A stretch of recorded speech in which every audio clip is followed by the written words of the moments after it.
এই আমলিগ স্বৈরাচার সরকার নিষিদ্ধর দাবিতে আজকের শাহবাগ নবীনদের এই ছাত্র যোদ্ধাদের, শহীদ যোদ্ধাদের, জুলাইয়ের যোদ্ধাদের স্লোগানে মুখরিত। আমলিগ সরকার নিষিদ্ধ করার দাবি আমি মনে প্রাণেই চাই, কেননা এই আমলিগ সরকার অবৈধ নির্বাচনের মাধ্যমেই ক্ষমতায় আসে এবং এই আমলিগ সরকার অবৈধভাবে যখন নির্বাচনের মাধ্যমে ক্ষমতা আসে, সর্বপ্রথম আমরা দেখতে পাই সেই 2009 সালে 25শে ফেব্রুয়ারি পিলখানার ঘটনা।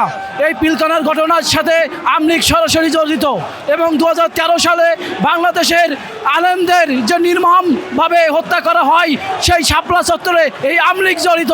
তার পরবর্তীতে আমরা দেখতে পাই বাংলাদেশ জামাত ইসলামীর শীর্ষ পর্যায়ের নেতাদের রাজাকার ত্যাগ লাগিয়ে, তাদের নিরপরাধ মানুষদেরকে রাজাকার ত্যাগ লাগিয়ে যুদ্ধ অপরাধীর মামলায়, ষড়যন্ত্র মামলায় নাটক করে তাদেরকে ফাঁসিতে কাস্টে ঝুলানো হয়। এই নির্মম মানবতা আজ বাংলাদেশের মানুষ বুঝছে। আর সবথেকে বাস্তবতা, এই শাহবাগ একদিন বাংলাদেশের জামাত ইসলামীদের নেতাদেরকে কাদের মোল্লা, সাহিদি সাহেবদের এবং ফাঁসি চাই বলছিল, আজ সেই শাহবাগে মুখরিত হচ্ছে হতে হাসিনা, কাদেরদের নাম।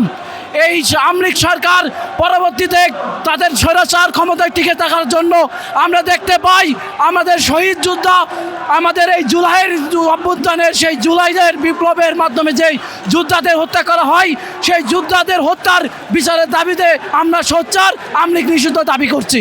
আমরা জানাই, কারণ একেবারে এই আমলিগকে আমরা পূর্ণভাবে নিষিদ্ধ দাবি করি।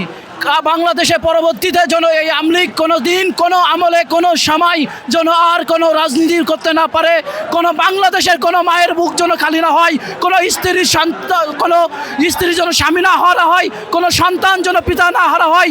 জুলাইয়ের মাধ্যমে আমরা এই গণ অভ্যুত্থানের মাধ্যমে আমরা দেখেছি এই গণহত্যা করেছে তারা। আমরা 1971 সালে 25শে মার্চ দেখি নাই, কিন্তু আগস্টের সময়, 5 আগস্টের আগে এবং জুলাইয়ের সময় সেই গণহত্যা দেখেছি। এই আমলিগ আমরা আর বাংলাদেশে কখনো চাই না। এবং মনে রাখা উচিত, এই আমলিগ স্বৈরাচার সরকার সকল রাজনৈতিক দলদের উপর নির্যাতন করেছিল। বাংলাদেশের সর্ববৃহৎ দল বাংলাদেশ বিএনপিকে বলতে চাই, আপনারা এই আমলিগ নিষিদ্ধর দাবিতে অংশগ্রহণ করে এই ছাত্র জনতা, এই জুলাই বিপ্লবীদের সাথে সমর্থন জানাবেন। কারণ আপনারা ভুলে গেলে চলবে না, আপনাদের নেত্রীর বাসার সামনে যখন বালুটি রাখছিল, তখন তাহারকে বিনা অপরাধে যখন কেলেঙ্কারি, মিথ্যা মামলা, দুর্নীতি মামলায় গৃহবন্দী করে আটক করে রাখছিল এবং আপনাদের নেতাদের যেভাবে নির্মমভাবে নির্যাতন করেছিল, তারই এখন প্রতিশোধ নেওয়ার সময়। এখন আপনারা এই ছাত্র জনতার কাতারে অংশগ্রহণ করে আমলিগ নিষিদ্ধর দাবিতে একত্র পথে সামিল হন।